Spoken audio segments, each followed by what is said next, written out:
உலகத்தில் அனைத்து பறவைகளும் சாம்பல் நிற வர்ணத்தில் இருந்தன. ஒரு வசந்த காலத்தில் பறவைகளின் அரசன் பறவைகளுக்கு அழைப்பு விடுத்ததை அறிந்து எல்லா பறவைகளும் அரசன் முன்னால் கூடின. கூட்டமாக கூடி வந்த பறவைகளில் ஒவ்வொன்றும் ஒவ்வொரு விதமான ஒலி எழுப்பி மகிழ்ந்தன.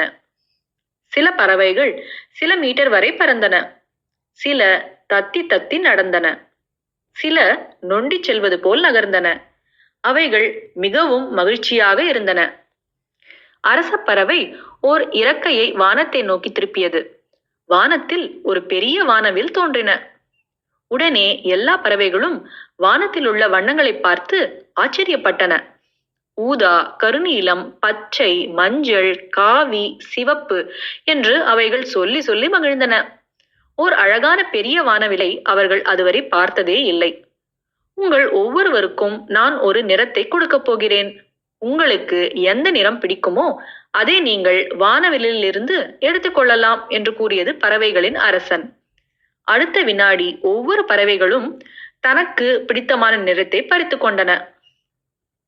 ஒரு கிளி முன்னால் வந்தது.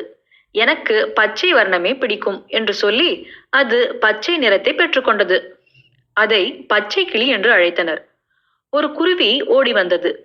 அது மஞ்சள் நிறத்தை அணிந்து கொண்டது. அதை எல்லோரும் மஞ்சள் குருவி என்று அழைத்தனர். எல்லோரையும் தள்ளிவிட்டபடி ஒரு குருவி முன்னால் வந்து சிவப்பு நிறத்தை பெற்றுக்கொண்டது. அதை எல்லோரும் செங்குருவி என்று கூப்பிட்டனர். இப்படி எல்லா பறவைகளும் தாங்கள் விரும்பிய நிறத்தை பெற்றுக்கொண்டன. ஆனால் ஒரே ஒரு சின்னஞ்சிறிய குருவி மட்டும் தனக்கு நிறம் கிட்டாமல் நின்று கொண்டிருந்தது. அரச பறவை அந்த குருவியை பார்த்தது. நீ ஏன் மற்றவர்களைப் போல் வர்ணம் கேட்கவில்லை என்று கேட்டது. வரிசையில் எனது முறை வரும் என்று நான் காத்திருந்தேன் என்று கூறியது. எல்லா நிறங்களும் முடிந்து விட்டதே, என்ன செய்வது என்றது அந்த அரச பறவை.